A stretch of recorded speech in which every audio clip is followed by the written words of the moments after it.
各位朋友大家好，今日我想同大家分享一款香港嘅經典街頭小食嘅食譜，呢個就係港式雞蛋仔。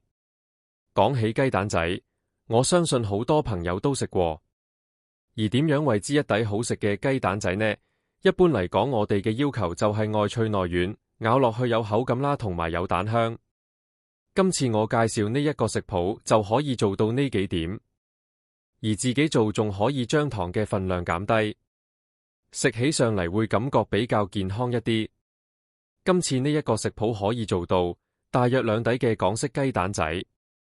如果你都想學識喺屋企整到呢款外脆內軟、濃郁蛋香、口感香甜得嚟又唔會膩嘅港式雞蛋仔，記住睇到最後，一齊嚟試下啦！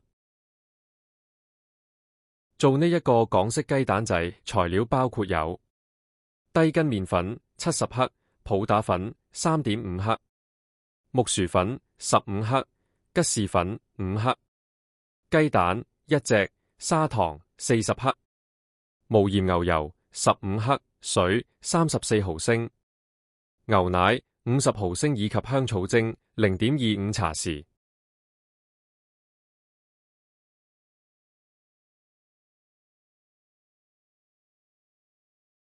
我哋首先將15克無鹽牛油放入碗裏面，然後用熱水坐熱咗啲牛油，等啲牛油溶解咗之後，加入40克嘅砂糖、50毫升嘅室溫牛奶、34毫升嘅水、1隻雞蛋以及0.25茶匙香草精。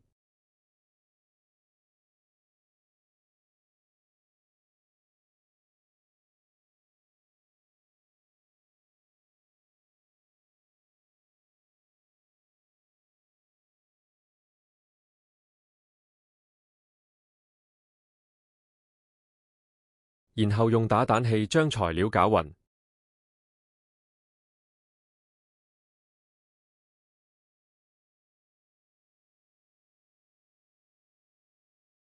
跟住我哋將70克嘅低筋麵粉放入另外一隻碗度，再加入30克木薯粉、5克吉士粉以及3.5克普打粉。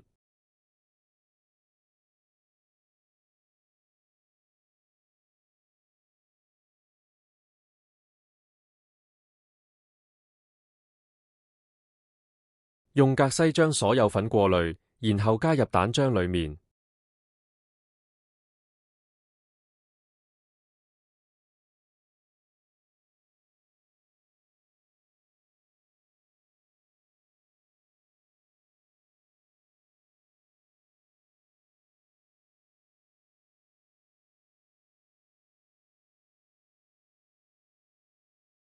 再用打蛋器將所有材料攪勻。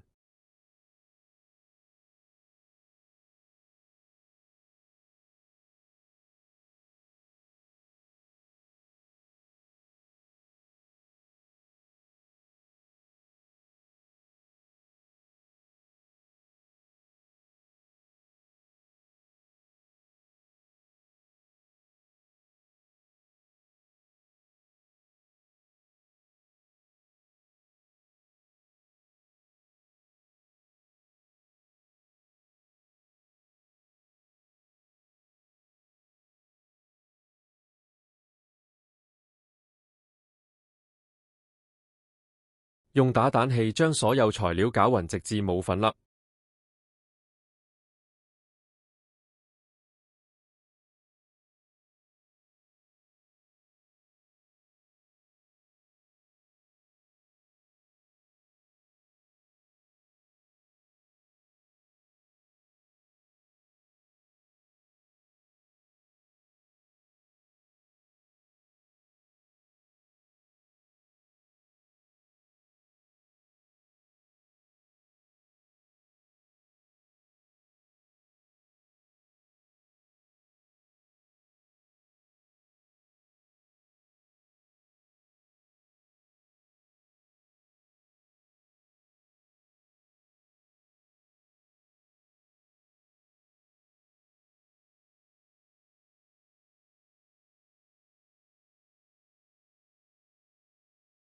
然後用保鮮紙蓋好雞蛋仔漿，放入雪櫃雪1個鐘。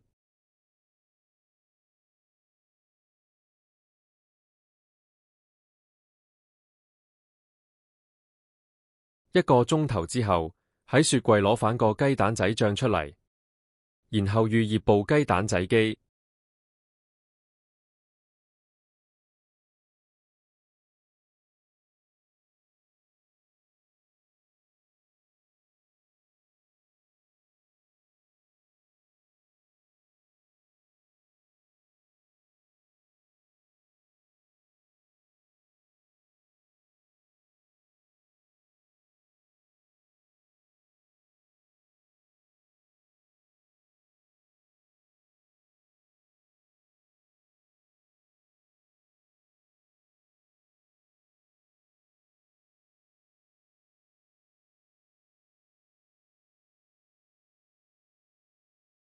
雞蛋仔機預熱完之後，加入適量嘅雞蛋仔漿。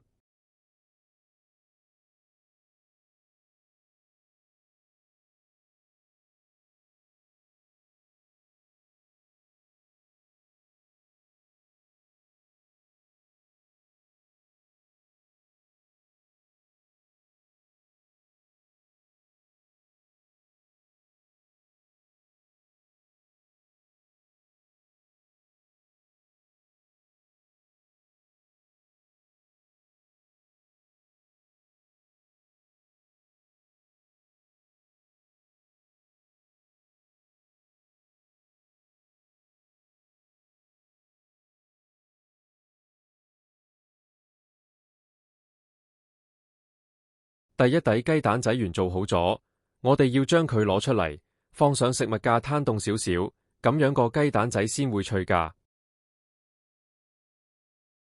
重複相同步驟做第二底雞蛋仔，而呢一個食譜嘅份量可以做到2底雞蛋仔。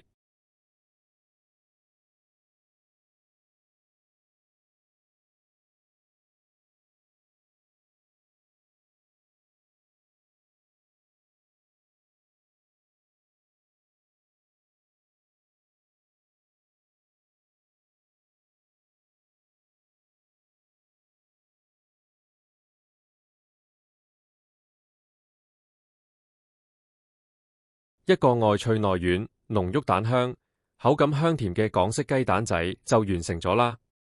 有時間大家都不妨試一試。如果大家都喜歡呢一個視頻，請大家留言、分享、按讚同訂閱。我會繼續同大家分享一啲美味嘅食譜。多謝大家收睇，再見。